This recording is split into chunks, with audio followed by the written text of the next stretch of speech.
Okay, now we're going to mount the screw band on the back. This allows us to run screws through the back of the cabinet into the wall to mount it. So we're going to put glue on top, and then we'll put some glue on the sides as well, on the back here.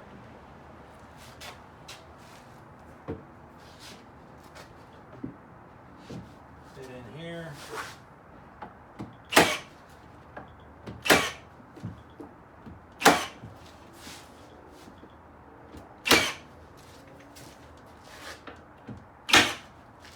There you go. Now we'll be ready for the face frame.